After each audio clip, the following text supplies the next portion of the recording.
Okay, recording is in progress for the introductory Jerusalem Crossroads video.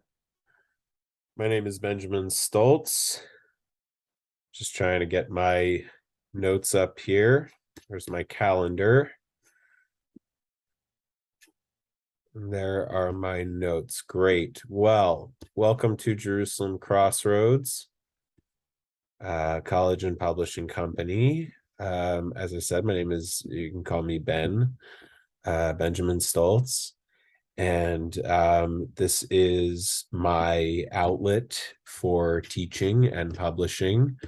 This is an indirect offshoot of my previous I believe it's been 7 years of work, 7.5 years roughly, with Mark Stallman, excuse me, and his Center for the Study of Digital Life. So in this video, I just wanted to talk about a little bit of how I got to where I am. And then this is going to be my first little mini lecture here. So this is for everyone who wants to learn about the McLuhanist's Toolkit, or the Modern Anthropological Toolkit. Really, McLuhan, we're talking about Marshall McLuhan, was arguably the face of an operation in which the dominant figure was an anthropologist in the 20th century. His name was Edmund Snow Ted Carpenter. And I, by training originally, was an anthropologist. My degree is in religion and Chinese from Rutgers University. I'm currently studying at Yeshiva University. I observe pretty standard fare modern Orthodox Judaism, with some conservative elements. I was raised Reform, so I'm what's known as a Baal Teshuvah, or a return to the call, or roughly speaking, in Judaism. Although I did not go through a conversion or anything, my family was Reform in the 90s. It was kind of the hip thing to do. I was bar mitzvahed in 2006. So I just turned 29 years old. Like I said, my training is in religion, Chinese, anthropology, medieval liberal arts, and this is all primarily through Mark Stallman. Rutgers has always been in a background, although not for Chinese language. For Chinese culture, I started working with Mark Stallman. Primarily, I mean, there were other subjects, primarily to study Chinese culture. In 2015, Mark had run a scenario to the Pentagon called Donald Trump as President in, I believe, the year 2013. We met up digitally in 2014 and in person in 2015. We've been working together ever since. And my original work for Mark entailed really the revival of not just the three teachings, but Taoism specifically in today's China. That's through the Central Party School, through the CPC under Xi Jinping. I've translated slideshows out of Shanghai that have really blown my mind. I've done lots of work with Yi Jing. I've written a translation of the Tao Te Ching. I've done my fair share of work in Confucianism and Buddhism as well. And then gradually, as I became more observant in Judaism towards 2018, 2019, my work began to encompass the entirety of what we call the three spheres model of the world, which is East, West, and digital. The slogan we have at the Center for the Study of Digital Life is "Digital retrieves the medieval." Of course, we'll see that in the media map that I present. I'll bring up the drawing pad here, which is very rough to sketch out today for today's lecture, and then set up the next one. But a little more about myself. So I'm fairly fluent in Spanish, although it's rusty. Spanish was the primary second language I studied in high school. Of course, the grammar just makes sense to me. Chinese, I finished tops in calligraphy in my class at Rutgers, near the bottom in spoken language. I was there to study calligraphy, and Chinese is really a language where you have to separate the calligraphy from the spoken language. I mean, you have classes where so many of the kids are native, to some degree Chinese speakers, and they place into the class, but of course they have a Chinese satellite TV and they can easily order, chicken and all kinds of vegetables and shrimp and whatnot in the restaurant. I'm sure they could order, dragon style lo mein, and they're coming into intermediate Chinese, but they've never maybe they've seen the characters for things as common as dragon and lo mein, but they're not used to seeing the characters for, say, basic emotions in which they express themselves. Whereas I took a calligraphy-based approach to Chinese. I studied 2 years of Hebrew with the lovely Orna Goldman at Rutgers. Hebrew is something I continue to study at YU. I'm specializing in medieval studies and Judaism. YU, of course, being the Center for Modern Orthodox Judaism in the United States. Some really wonderful work I get to do there. Will I study to be a rabbi someday? That's a big question that I still have, and we'll see where God takes me. But anyway, yeah, I think you can tell working backwards. I mean, before I met Mark, I was or at least I thought of myself as a bit of an anarchist, on top of some other isms, which I'll get into as we get into McLuhanism, ironically. I was at Wesleyan University my sophomore year, and even working backwards from that, you can see the hockey stick and the commemorative T-shirt in the background as well. This is my childhood room in Warren, New Jersey. That's Marty Brodeur's goalie stick from the 2000 Stanley Cup playoffs. So if you speak hockey, my freshman year at the University of Maryland, I was actually studying to be a sports broadcaster. I was studying to be the next Doc Emmerich. If you know anything about sports, specifically sports broadcasting, specifically hockey broadcasting, although Doc is not exclusively a hockey broadcaster, you know that he is the best in the business. Doc, of course, being the nickname he got for his doctorate in the English language, not something. So, when you start out aspiring to be that and you're 18 years old, I would say it's a pretty high bar, at least for someone of my generation. And then you quickly discover that, small department in the Pentagon called net assessment, wants you, and, you can figure out how it is I got to that. It was a bit of bottom up. It was a bit of top down. I think we sort of met in the middle. I'm very much a civilian. I mean, if you go back in my family, there is some military history. It's interesting. My family is intellectual, but on my mom's side, very, Ivy League type, and on my dad's side, very progressive, mostly. I'm generalizing. Secular. He did not have a bar mitzvah, which is very odd for someone like me who wanders back into standard fare modern Orthodox Judaism at Rutgers, where I just want to say, Rutgers University may be the best little Jewish community in the world, if not at least the United States, if not at least the very least on college campuses. I want to, even though I know they're probably not watching this, thank all of the people who for 1 year, 2 years, something in between, I believe pretty much 2 years, including the COVID year. Yeah, two full years plus, so 2 to 3 years actually, helped me foster practice and understanding in modern Orthodox Judaism, a little bit of conservative Judaism. Labels really crumble at Rutgers, which is an amazing thing. So when I met Mark Stallman, I'll just refer to him as Mark, in 2015,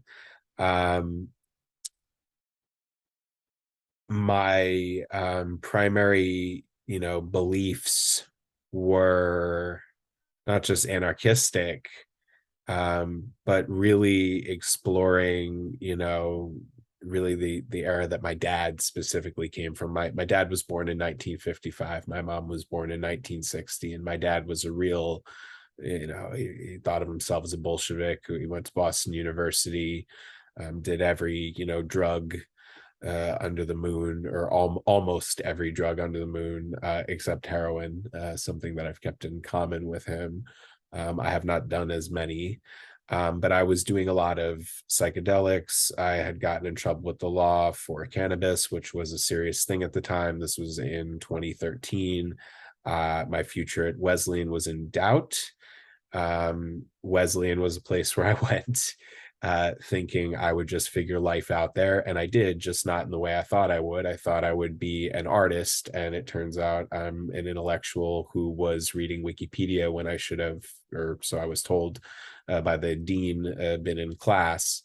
But really, I was I was discovering religion through the gateway, was Terence McKenna and smoking pot and psychedelics. But quickly I discovered China in its reality. Did some work, McKenna was famous for his really botched work with Yi Jing. And my politics began to shift. I began to get into political arguments that were way over my head. I never realized, even what a serious deal politics was, but I knew the American orthodoxy. At least I felt, the intuition that the American orthodoxy was crumbling. I was actually enrolled in a radical politics class. I was a film student at Wesleyan. It's known as the Hollywood Mafia, appropriately so. Michael Bay, Joss Whedon came out of there. Many others, big power players in Hollywood. For such a small school, it really, it's a film school. They show you real old films, and but Wesleyan I wound up crashing out of. And when I was picked up by Mark, I was his genius project, who ate lunch with him 3 times a week for many years till I got a girlfriend. That ended in tatters. Unfortunately, my last relationship did recently, which is why the delay in making this video. But this is now where things are at. I don't want to talk about, the Trump model that was presented to the Pentagon by Mark, came up before. That's really neither here nor there in what I do. For that matter, it's really neither here nor there in my work with Mark. Mark's own work at this point is really, I mean, it's there more than here, if it's here or there. But neither here nor there, I think, kind of fits the bill for how politics fits into the scheme of these videos.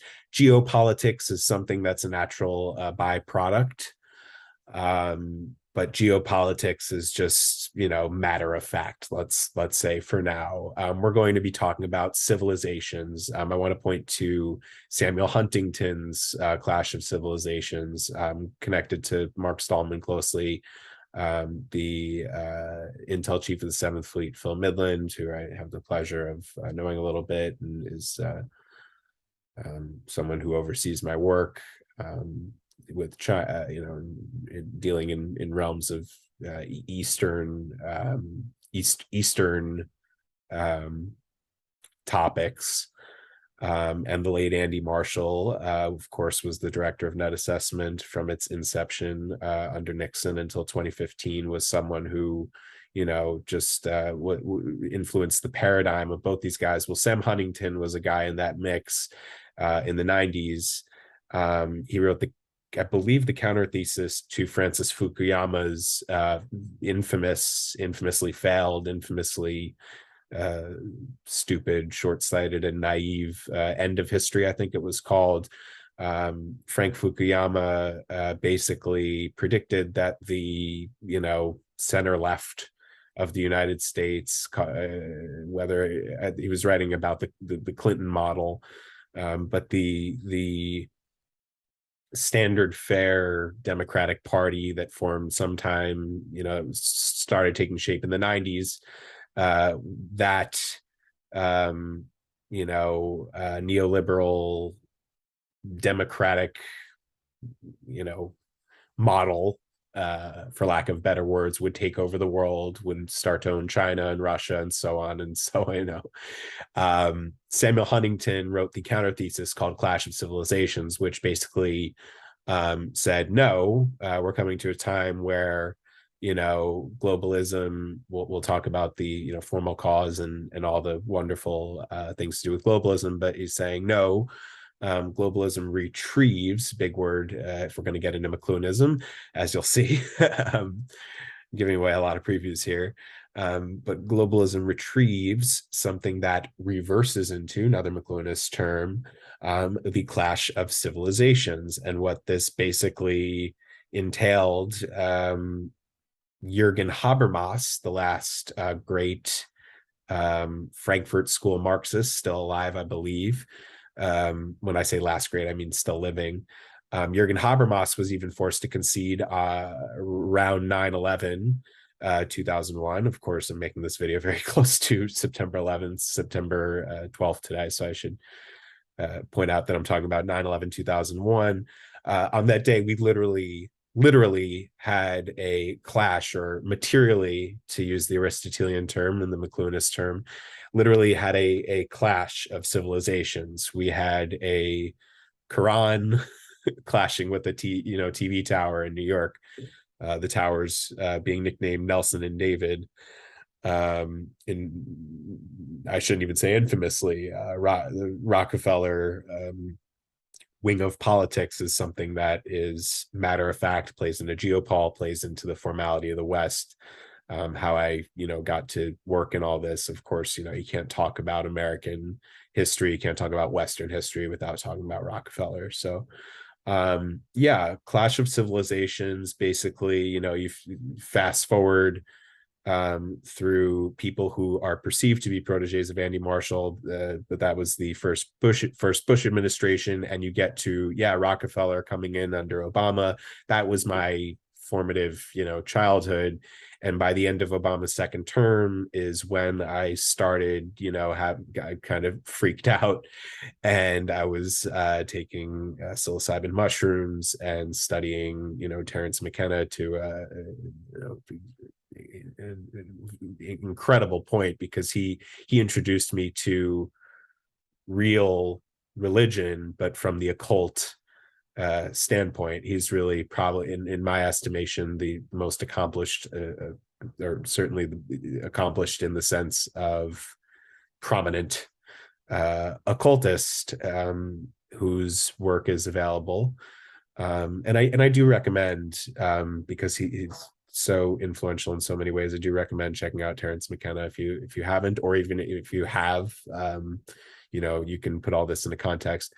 His bastardization of McLuhan is a good place to transition here, because one thing that when I met Mark, he said, you don't want to be hallucinating anymore, you don't want to be, and it basically equated it to watching television. And we were in this diner when I looked up at this television set that was playing, and Mark said to me, there's no memory behind there. And I'm thinking, what is this guy talking about? And, I remembered that McLuhan had written this pastiche of a book called The Gutenberg Galaxy about the effects of printing.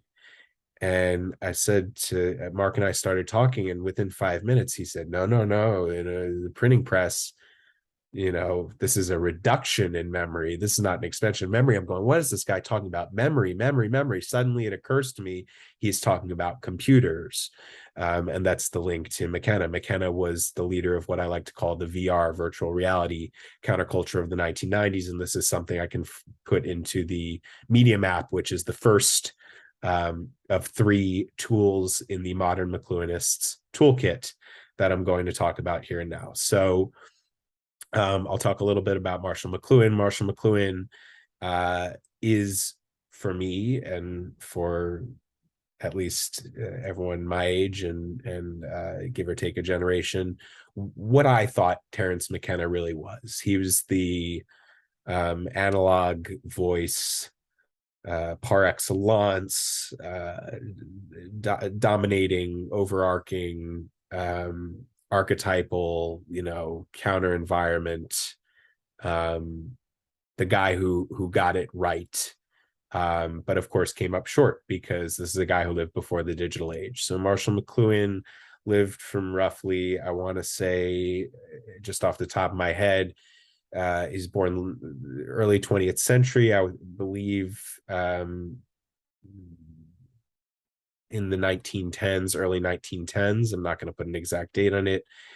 And he died in 1982. He died in the early 80s of a brain tumor. Actually, as I'm talking about Terence McKenna, they both died of a glioblastoma in a near similar location, if I'm not mistaken.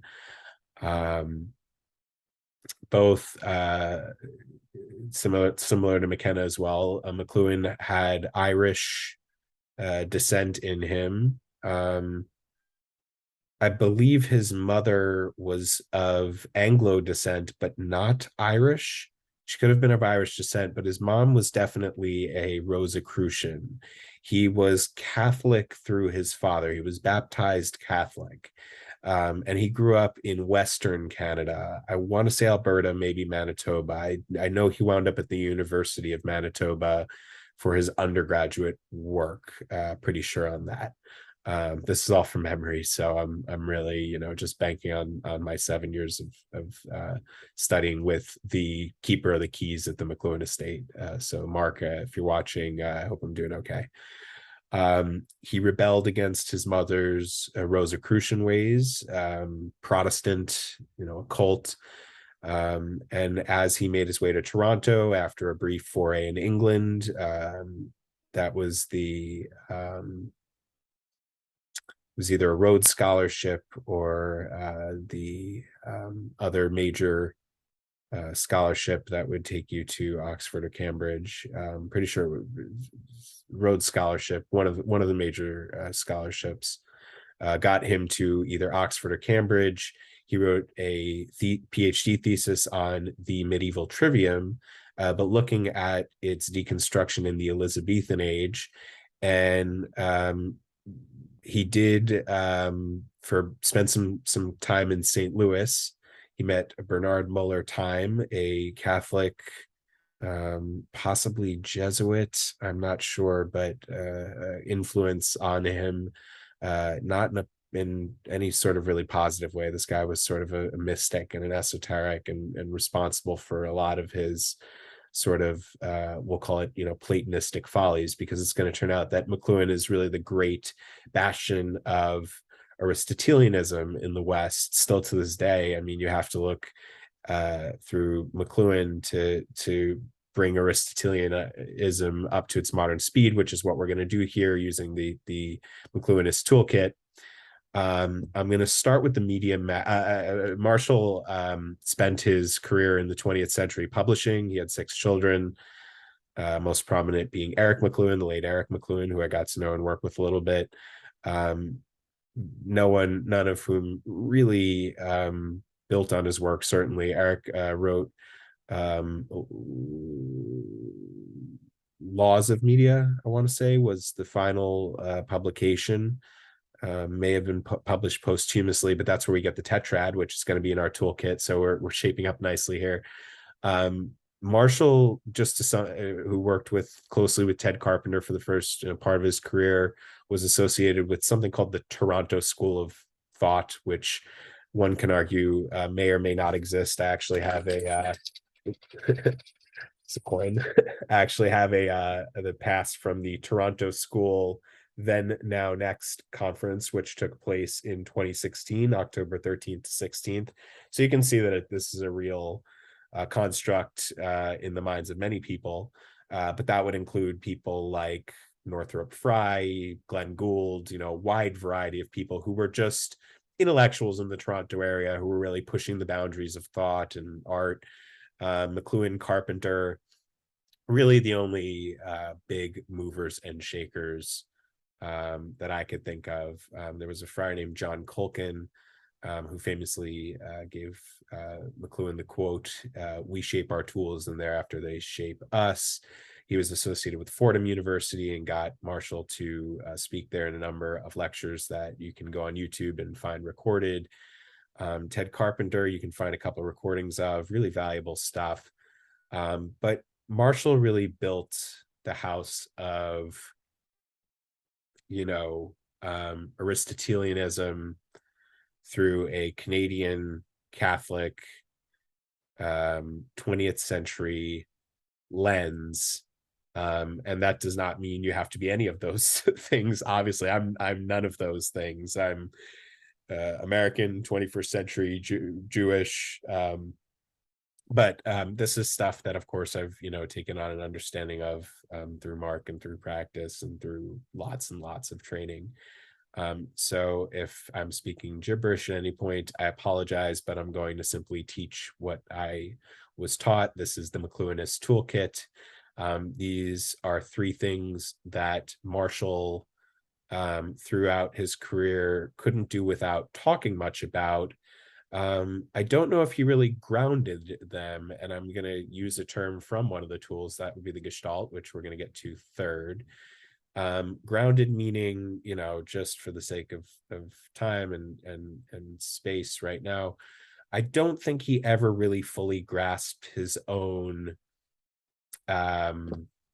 monster. I don't really think he ever had the strongest grip on his own tools here. So it's like it's as if the inventor of the hammer doesn't know something about leverage. That's kind of Marshall's career, because and it's simply it's a mix of just personal shortcomings, which we all have. He certainly sought a lot of fame and was off with John and Yoko when he should have been with Ted or things like that. In academia at the University of Toronto, when he was really fed up with it, and there were all kinds of compromises made. And if you look at the coach house at the University of Toronto today, it's become a politically correct nightmare. So although I hope the estate gets itself together without wading too much into those politics. The McLuhanist's Toolkit are definitely Marshall's intellectual property. So I'm going to pull up the whiteboard here. New whiteboard. Hope I can. Yeah. All right, cool. So I'm going to pull up a whiteboard here, and the first tool in the toolkit I think I'm going to present. I debated between the media map and the Tetrad first, but I'm going to present the media map. So we're just going to go through time, all time, and we're going to talk about the structure of time. Again, you can see the link if you're familiar with Terence McKenna, how it would go from a wacky occult guy like that, who really was anti-Aristotelian. He was a Platonist, to an Aristotelian viewpoint like this. And when I say Aristotelian, I mean with focus on cause, specifically formal cause. So we'll get to that in the second tool. But right now, I'll simplify things. And we're going to start off with, that's a box. I need to get to my pen. So we're going to draw a map of media throughout time. So when human beings became human beings, we descended from higher apes, higher primates, and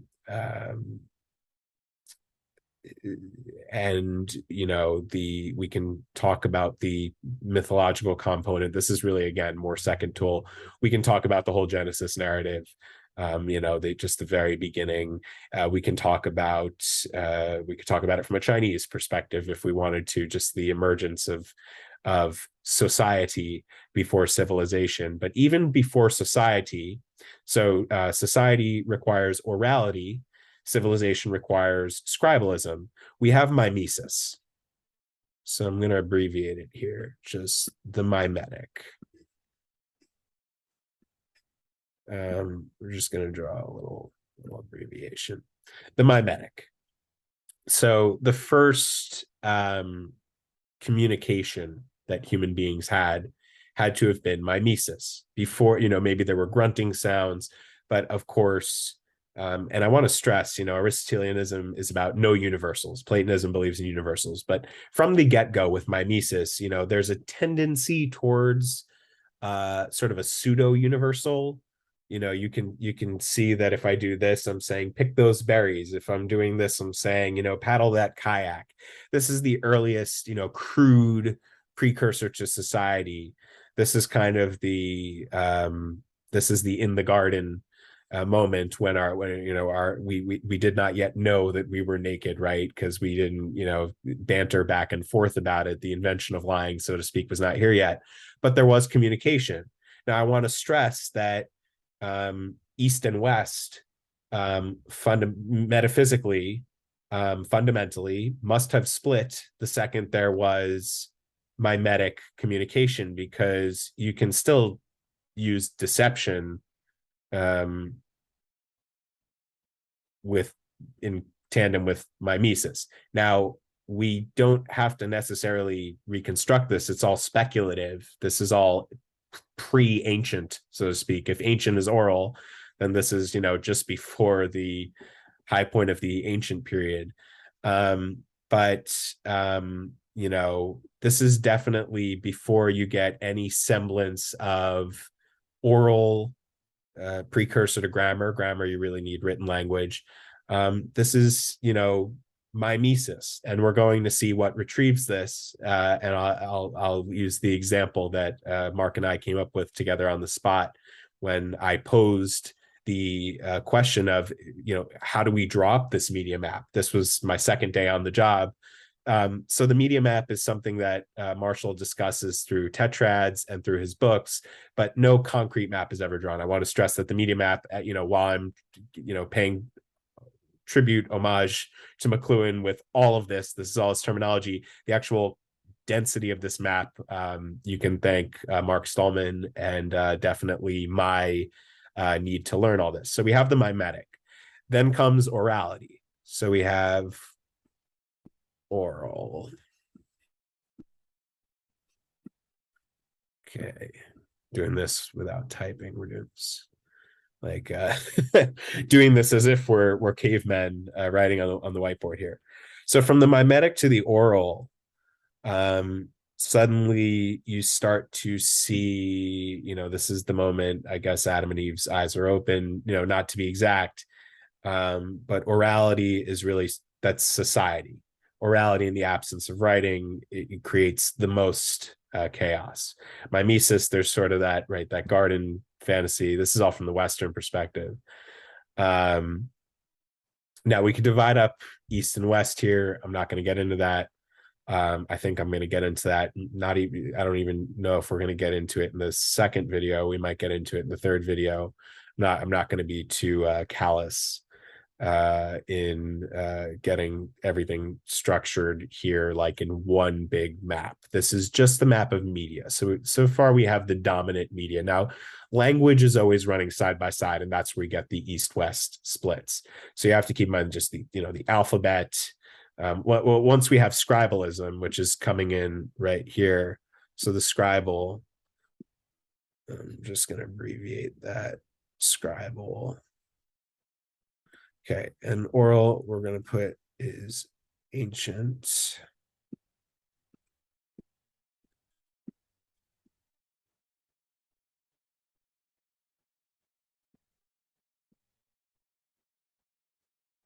And scribal is medieval.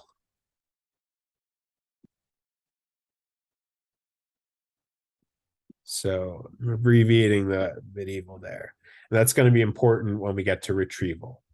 So once you have the shift from oral to scribal, you have the shift from society to civilization. Everything turns on itself. So, you get in the West, you get Judaism, then Christianity, then Islam. That's not in order of importance. That's in order of how they appear.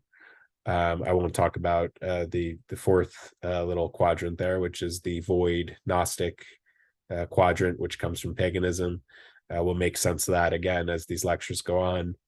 And really, just without getting too into it, in the East, the shift from oral to scribal is one from chaos to order. Which is not a good thing. It's not a bad thing. It's just the way of things. Because of we're talking about, if we're using China as the East here, a language that is tonal and monosyllabic, ma and ma mean two very different things. So from the oral to the scribal period, then you get the character differences. That is imposing order. One character in the Qin dynasty was the dream, nightmare for many, but the dream of Emperor Qin, from chaos. Then it's going to turn out that chaos needs to make a comeback. That's where you get Taoism. In the West, however, we go from the chaos of the alphabet under oral conditions, where there's a little bit of originally the Phoenician alphabet, and then the Greek alphabet, and then you got Hebrew and eventually Arabic. You got your Latin and its offshoots. All that alphabetics is floating around. You need to create a heterodox written language, or heterodox written languages, written forms, to counter the orthodoxy, which is chaos, which is the Tower of Babel, which is the idea that, no, we should all speak one language. Modern linguistics retrieves this with the idea of the International Phonetic Alphabet. No, everything is oral, right? That's what's most important. Well, outside of, we won't get too into it, but maybe Korean, orality is a really nasty trick on people. I shouldn't single out Korean. Maybe, we can talk about Japanese and other phenomena, major, minor. But now we're going to get into retrievals. Now, the key thing here, where am I going to write this? Let's put print at the bottom. Print is the trickiest medium. Print, we're going to remind ourselves, creates the idea of forgetting and remembering. It creates retrieval. It creates the tetrad. It creates not Gestalt. Gestalt exists before print, but definitely the tetrad. Specifically, not Aristotle's four causes. Certainly Aristotle lived before print, so that'd be nonsensical to say that print is any cause of Aristotle. Print causes actually, Platonism to come roaring back. We take the medieval period, which is really the high point of knowledge, when the scribes determine, what is out there, what is known. A manuscript costs, almost nothing. True in the actual medieval period, lots of people were just growing food and were very uneducated, but we'll get to that. We'll get to our salvation without talking about any sort of messianism or messiah, just talking about media. We'll get to that soon. Once you have print, you get a reversal from the scribal, and so people start to forget. We go from print to radio. Radio retrieves the mimetic. Now, radio and television together are going to make up electricity. That's an important category if you really want to get into like VR, which VR I'll try and sneak in here.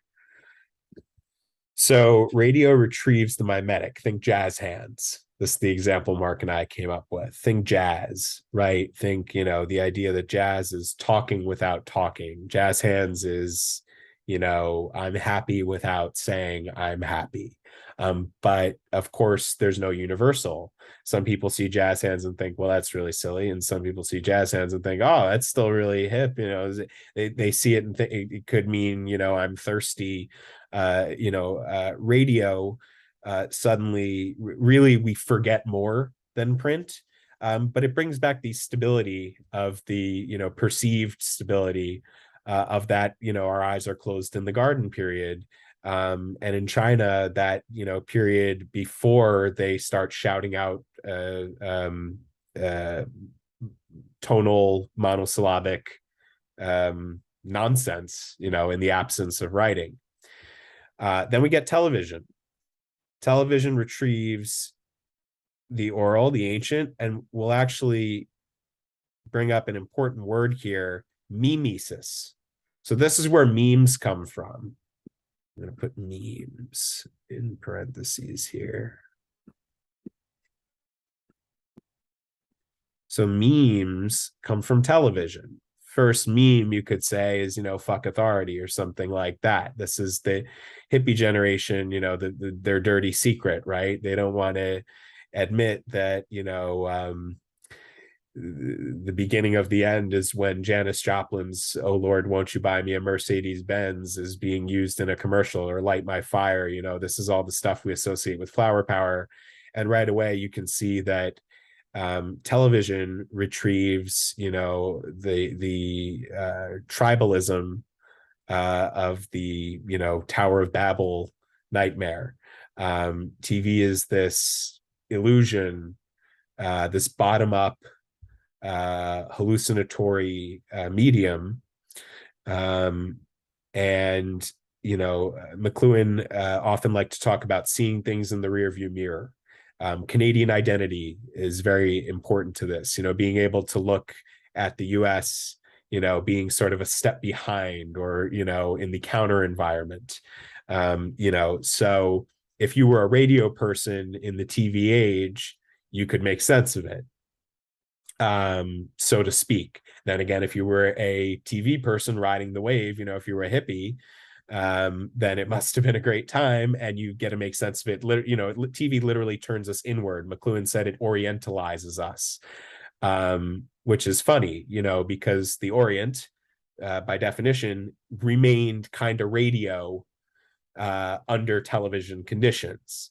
That even phenomenon even is true of places like Canada, Europe. Really only, even talking about Japan is strange, really. The television capital of the world. The United States is really the model for Frank Zappa said, we have REO Speedwagon and Journey and hamburgers and blue jeans. So you see that, you really, we're talking about the American perception of television, the mimetic culture that a lot of people, Mike Godwin, most notably, the lawyer Mike Godwin, who lives in Silver Spring, Maryland, VR is a counterculture that comes between television and digital. And VR is actually a Gestalt. So when we get to Gestalt, I'll put up the Gestalt of VR. Virtual reality is this early 90s Silicon Valley. Mark called it the English ideology, after the Californian ideology, coined by Richard Barbrook and Andrew Cameron, I believe of Universities of Westminster and Sussex, one of the two, if not both. And what this counterculture was in the 90s, it's still here with video games and Meta, buying up Oculus Rift and things like that, was the belief that the internet was going to be an amplification of television. Actually, Eric McLuhan unfortunately died believing this. And it's really tough to see that digital retrieves the medieval. We're seeing it crystallize. This is digital. Yeah, the big boy. Digital retrieves the medieval, the scribal. The shift from television to digital is the same shift we went through from oral to scribal. This is no longer, the culture wars of radio and television are in the rearview mirror. And we're going to get to Gestalt and see how to make sense of this. But this is the media map. Print turns everything upside down. There's not much to observe except, radio and the mimetic is something McLuhan didn't talk nearly enough about. He never got to live to see digital, let alone VR. VR, I would say, is, the big failed counterculture. We're seeing the end of it collapse right now.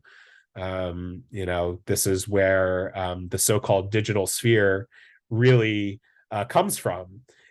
Is the VR counterculture, Jeff Bezos and Mark Zuckerberg and Elon Musk and those folks.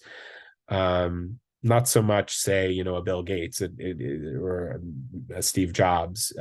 That's where things get complicated. But this is the media map that everyone who wants to study McLuhanism, that means media, that means history, time, has to be familiar with today.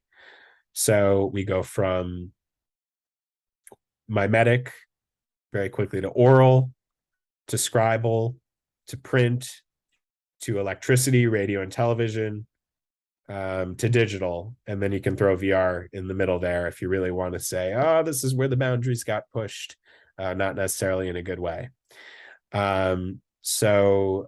Please, if you are serious about this stuff, study this. And if you have any questions, just let me know. I'll put my email up at the end. I'll put my contact information up at the end. I'd like to get a new whiteboard up here. Perfect. So this is our second tool in the McLuhanist's toolkit. We're going to talk about the tetrad. So we need to talk about three groups here, and I actually might just pull up my Microsoft Word copy of this and get a text. Yeah, can I get a text box? Okay. So we're going to talk about, we're going to talk about, can I copy and paste in this? Let me see if I can copy and paste in this text box. You know what? I might have to write this up again. All right, we're going to write it up again. So if you can, I don't know if I don't think I'm screen sharing. Yeah, this might be obscured. So I think that's a good thing. Okay, so we're going to start with the 4 laws of media and McLuhan. So these are 4 laws. This is the tetrad. So I'll say this is the tetrad. Tetrad, of course, coming from tetra, 4 laws of media. What are the 4 laws of media? And, you know, this is not going in any sort of chronological order. We're actually going to go, so to speak, modern, ancient, medieval with this one. We can debate, you know, how valid that is, but this one is definitely the modern take. This is Eric and Marshall McLuhan, Marshall and Eric McLuhan in Laws of Media. This is not the order they use, I don't believe, but this is the order I'm going to use. I'm going to start with retrieve. These are going to be abbreviations. Retrieve quadrant. Okay. We don't need to make any comparisons yet. We have enhance. So this is the question of what does a medium do? What does a medium retrieve? What does a medium enhance? What does a medium reverse into? Well, that should come last, really. This order is a little arbitrary. And what does a medium obsolesce? Now, this order is picked, I guess, because when you make comparisons, I think I've been through this a couple times before. I've made this list. When I make comparisons, they're nice. So we see the 4 laws of media, and what does a medium retrieve? What does it enhance? What does it reverse into? What does it flip into? And what does it obsolesce? Those are the basic questions you would ask about a medium to understand it. We can put in examples here. We can say anything from the light bulb to the iPhone, anything in between. We can talk about, you know, biblical Hebrew. We can talk about printed German in expensive books in the 17th century. Any medium, comic strips, you know, as long as there's communication is the goal. Telegraph, you know, and use your imagination. Those are the 4 laws of media. Every medium does those 4 things. Every medium after the printing press, I want to note, because media before the printing press do not retrieve things. The printing press turned both east and west towards a reduction in memory, not an expansion of memory, towards a reduction in memory. That would be the Song Dynasty in China, for those of you keeping score. So these come from 2 places, which come from the original place, and then it's crystallized, an ancient source, Aristotle, and then the medieval source, is going to come from just the general medieval liberal arts, but Henri de Lubac is going to be our primary source. Let's go with Aristotle's Four Causes next. So let's just put Ari. So Ari, Aristotle, which Aris, the finest, the highest. Aristotle, the finest thinker he was said to be. Just a brief crash course. Aristotelianism follows Platonism. Plato was a disgruntled Republican, the first Republican from who had seen the Athenian democracy collapse. Socrates was supposedly his mentor. Socrates likely, almost certainly, I can say with 99.9% certainty, did not exist. He was an archetype. Aristotle and Plato, for that matter, were real people. We have almost all of what Plato wrote. We have only about 30-something to 40-something% of what Aristotle wrote. And yet, in the school of Athens, Plato is portrayed as the old man pointing up in red, hot in McLuhanist's terms. So the hot orthodox, the orthodoxy is hot. Certain media are hot. Radio is hot. Print is pretty hot. It's not as hot as radio. Radio is, I think, as hot as it gets. That's propaganda. Propaganda as the antithesis of memetics. So radio is the hottest medium. I won't get into hot and cool media, although Aristotle is wearing blue and pointing down. What they're really representing is the third tool, the Gestalt, up, down, is the real important thing. The red and blue is, you can think of it as a fire and water relationship. No one is in black and white. No one is, God and the devil. These were two men who really lived in ancient Greece. Both were pagan. So it makes sense that we need Henri de Lubac's medieval grounded, and grounded is a term we're going to get into, but I've talked about it, but his grounded understanding of the four senses of exegesis, which come through scriptural study. Now, Aristotle saw that all things had four causes. So, and I'm going to correlate them here. We're going to have correlations. So this is why the order.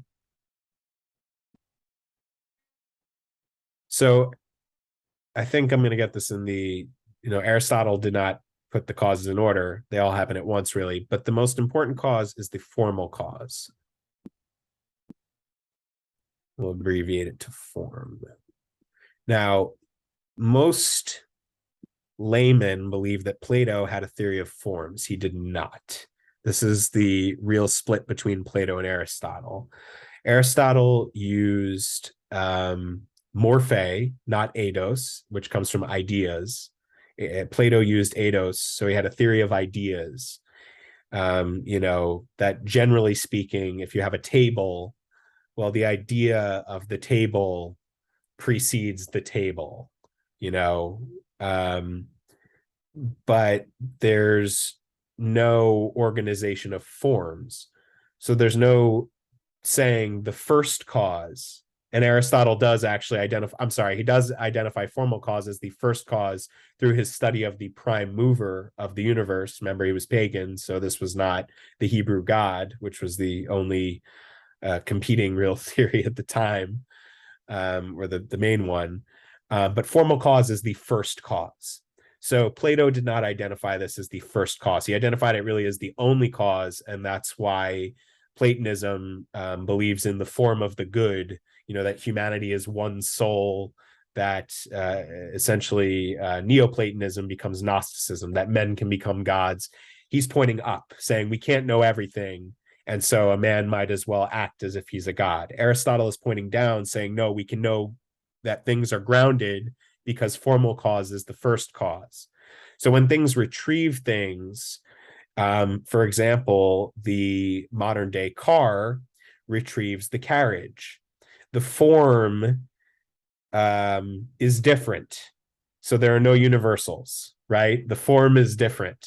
Clearly, a car and a carriage are easily distinguishable. One is literally being pulled by horses in the medieval times, And in the modern age, horsepower retrieves literally horses, but the essence, the ousia in Greek, the essence is the same. So things that in Aristotelianism, things that have the same essence but have different forms, that's the key to understanding diversity and first cause. So Aristotle understood that things had a formal cause. He understood that things had a material cause, which seems like the most interesting, right? What are things made of, right? Matter, material cause. Now, obviously, the material cause of a table is whatever the table is made of. So you have many different forms of tables. You have stone tables, you have wooden tables, you have iron tables, you have bronze tables, and so on, different types of woods, different types of metals, so on and so on, right? Different types of stone, different colors, different shapes of the table, right? The material it's made of is going to influence that. Maybe some tables require screws, some require nails, right? That's not the second cause, so to speak. I'm not going to number the other causes. I've debated this, numbering the causes 1 through 4. It's really not important. Formal causes, first causes is what's important. Aristotle understood that everything has a final cause, and what things reverse into. Final cause we'll come back to. I'm going to put final cause, and then we're missing efficient cause. So final and efficient. So actually, this order is a little strange, because final cause is final. Really, these should be switched, but it's a little too late. So efficient cause is simple. The efficient cause of a table is the maker of the table, so a carpenter, or a stonemason in some rare cases, or either rare cases of what, depending on what a table would be made out of, what the efficient cause would be. But the efficient cause is basically the billiard ball cause. In the printing press era, in the so-called Enlightenment, people became obsessed with efficient cause because the structure of the printing press, right, would lead you to believe a lot in efficient cause, right? The machinery of the press, it's hooks and lines and billiard balls knocking into each other, so to speak. Final cause is also called telos in Greek. Eschaton is a big fancy word for the end of times. But that would equate. So you can see in the 4 laws of media, okay, so what something retrieves equates roughly to formal cause. That's why the understanding that the printing press creates the tetrad is so key, because formal cause before the printing press is literally, the formal cause of a carriage is its carriageness, put more in Aristotelian terms than Platonist terms. It's really the human need for the carriage. So the formal cause of a carriage is the need to travel those long distances. Material cause does not change over time. In the tetrad, it's what does a medium enhance. So, for example, a light bulb is made of barely any material at all. It has a little bit of it used to have a little bit of, when McLuhan wrote his Understanding Media, the light bulb was called the only medium with no content. Well, what does it enhance, though? It enhances the ability to see. So it enhances all other electric media, and in fact just all other, clearly retrieves the ability to put a fire on torches.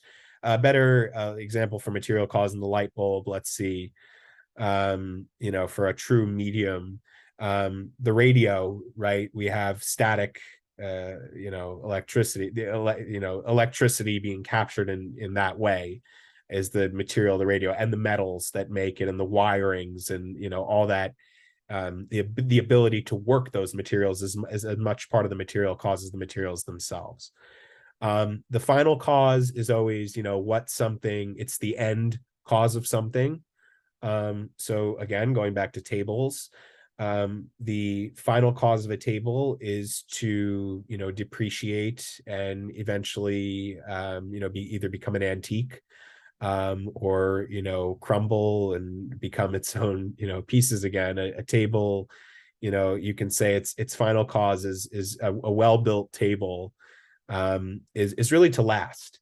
You have to perceive these things as what they really are, and you'll say, yeah, well, eventually it'll crumble. Sure, but that's not how final cause is defined. Telos means, what is its final purpose? Well, its final purpose, after it's been efficiently made by the carpenter, stonemason, or builder of the table, is to be a table.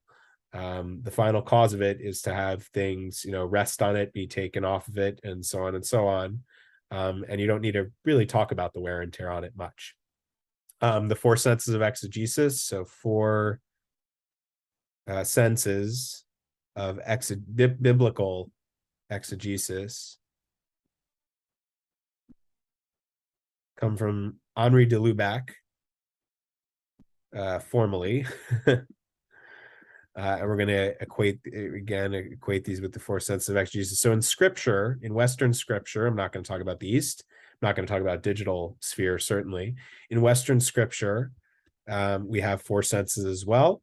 And I'll cover these really quickly. We have the literal sense, which is the most important sense. Obviously, we're coming back to a time where what literally happened in the Jewish, Christian, and Islamic scriptures is of great importance. Now, in Judaism and Islam, those are the orthodoxies. So the literal dimension is not, I'm not going to speak as a Jew. The literal dimension is still not quite as clear. Because there's so much, in the case of Judaism, it truly goes back to ancient records, and the medium it's written on is vellum, and that's going to have all kinds of implications. Sorry, I wrote literally. Do I have an eraser? Literal erase. The literal sense of exegesis. So what literally happened, right? If Jesus went up on the cross, he literally went up on the cross. According to Islam, literally the crucifixion was an illusion. What literally happened was there was some type of, Jesus did some type of a magic act. And so again, we see that there are three different literal, and of course the Jews,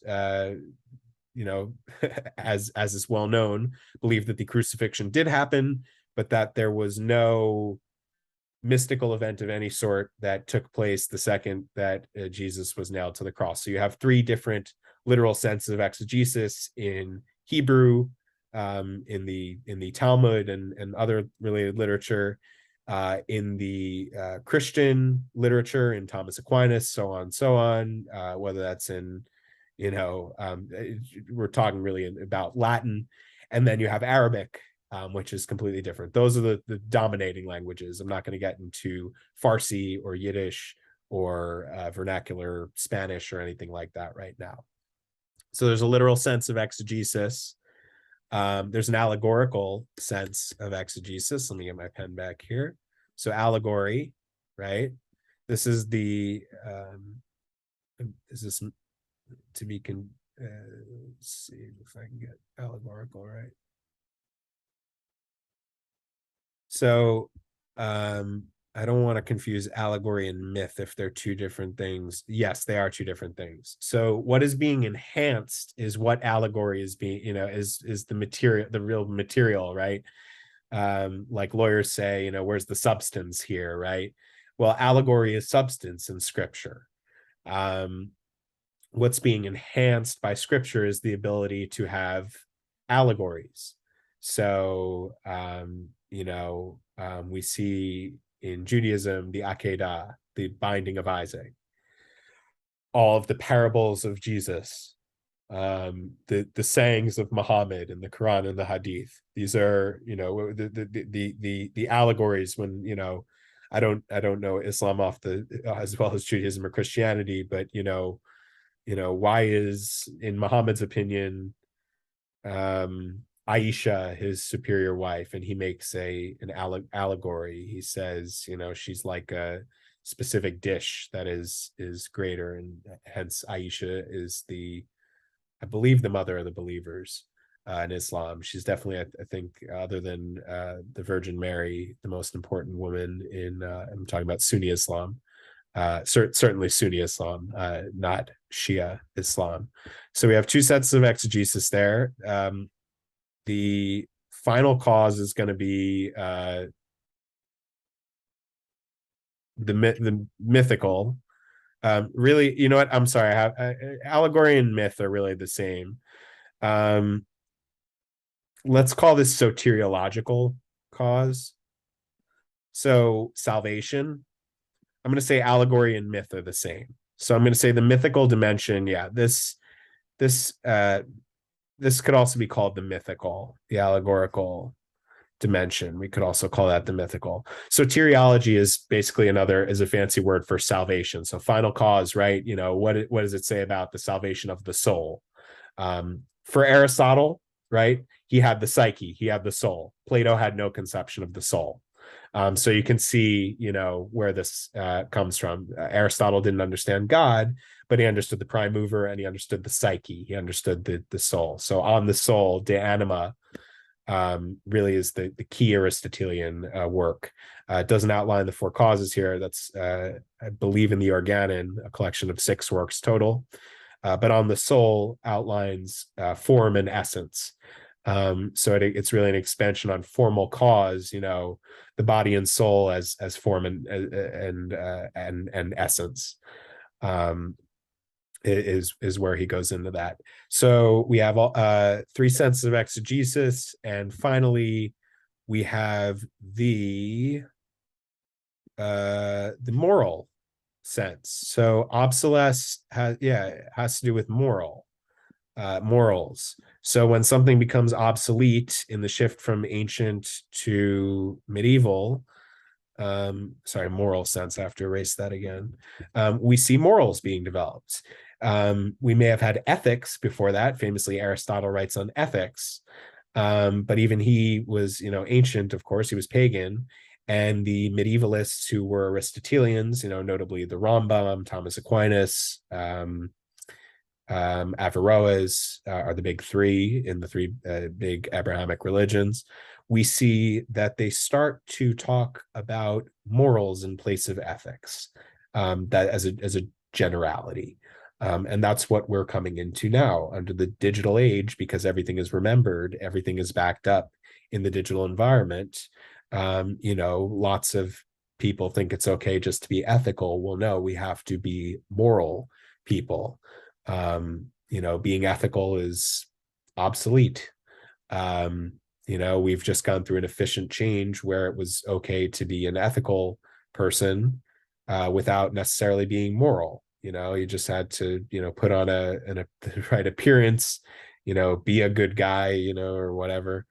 Now, you know, if you are, you know, an observant Catholic, sacraments are going to play a part in your morality, you know, and you're not going to be seeking something, you know, like a phone line to God, you know, Vatican II. You're not going to be seeking reconciliation in place of confession. You're going to confess under digital conditions. And you know, confession as the highest moral, you know, the way we confess, that's a topic for theology. So I'm going to pull up one final whiteboard here, and we're going to talk about Gestalt. We're going to talk about figure ground and cliche archetype. So this is where we could get into East and West. McLuhan wrote a book called From Cliche to Archetype in either 1970 or 1972. One of them, you know, I think he's started working on it in 1970 with a guy named Wilfred Watson. Really didn't pay much attention to it, but it's a critique of the standalone archetype theory that Carl Jung had. And really, McLuhan in one foul swoop proves Jung to be incorrect. Freud, we can, you know, get into in all kinds of ways, but obviously Jung was this failed Protestant minister, failed Lutheran minister, who you know, became really a Gnostic. And McLuhan was Catholic. He was firmly against that. So whereas Jung argued that archetypes stand alone, McLuhan said that one cannot perceive an archetype in the absence of a cliche. So in the simplest terms possible, Gestalt which I'll write up here. Gestalt, which comes from German, developed as a school of psychology. I don't actually know much about the school of psychology itself, but it pits figure against ground, foreground against background, figure, foreground, against ground, background. So in Gestalt, you have the figure,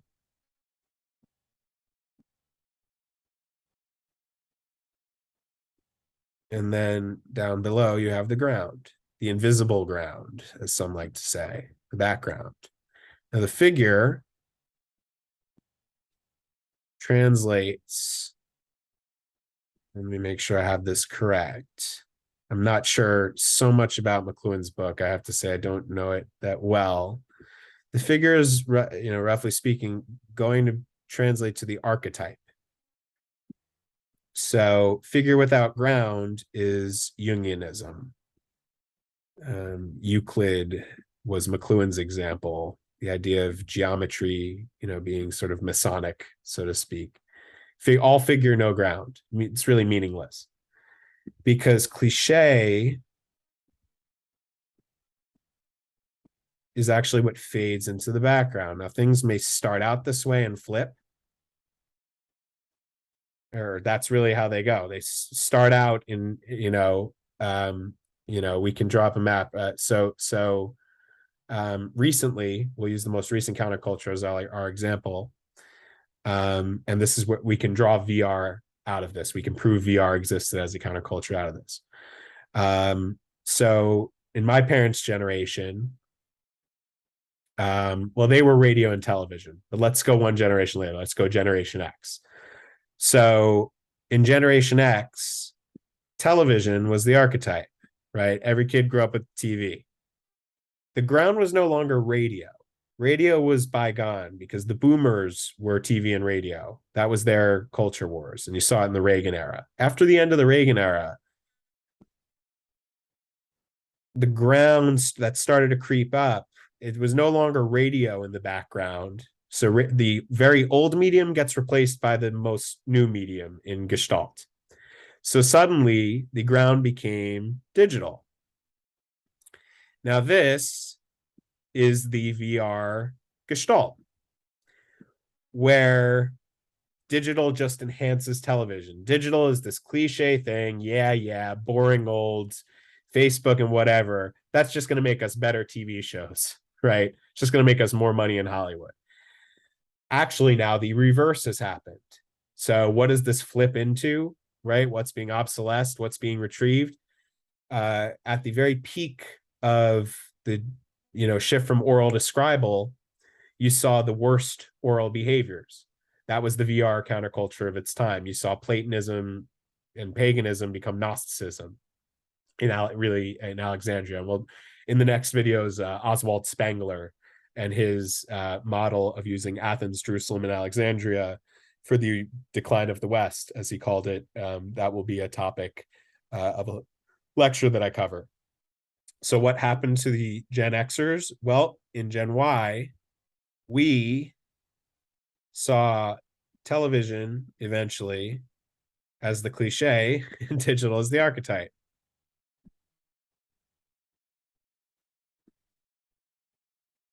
One second. I'm going to have to pause. 1 sec. All right. I'm finishing up. These lectures can take a while. Oh, I'm writing archetype. That shows you a little one. Going for a walk with the old man. Good to do every once in a while. So digital and television switch.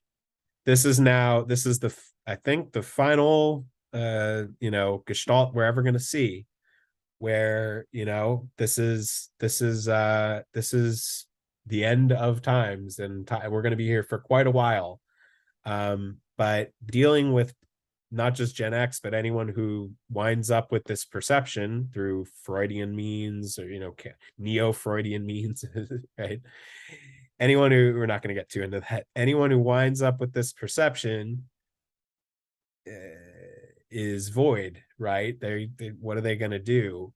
Or they're going to have to look for salvation in a more orthodox or a more heterodox way, and we can debate that. But this is Gestalt, this is figure ground, this is cliche and archetype.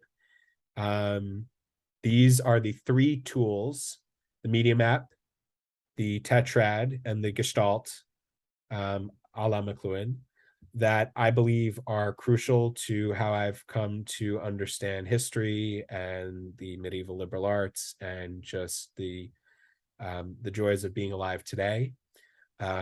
This is really the grounding, right? We have figure and ground. So ground is really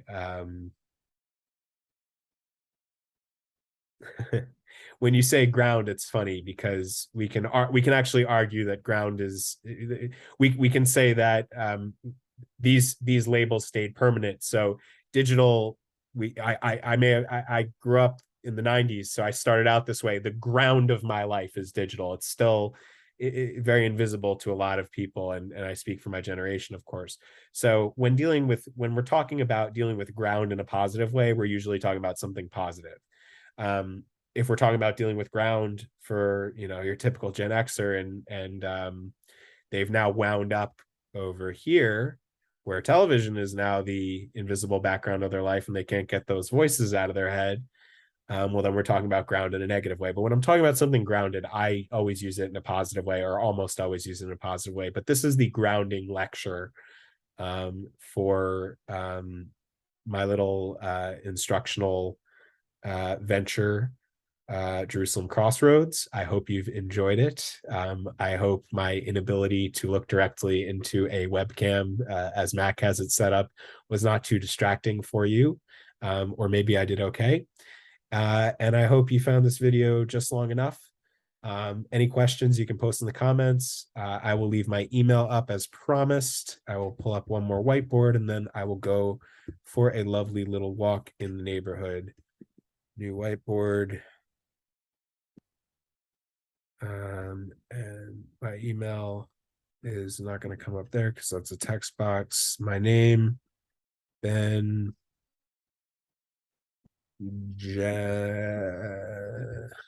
writing like this. Talk about a Zoom retrieving media, huh? Being media itself, we have to think of everything at once. Everything Everywhere All at Once was a great movie that came out recently. Explored some Eastern ideas. I recommend it. Fun time. A lot of Buddhism, but some Taoism in there. Benjamin Stoltz, 93 at gmail.com. Nothing fancy. And yes, that does mean the NSA will be reading your email if that makes you uncomfortable. All right. So I hope you've enjoyed this lecture, and I hope this is the first of many more to come. I wish you great success in actually tackling the Orthodox McLuhanist literature. It can be quite tricky. But I know you can do it if you're out there. And yeah, I did it. So can you. Best wishes, and I'll see you soon. Take care, folks.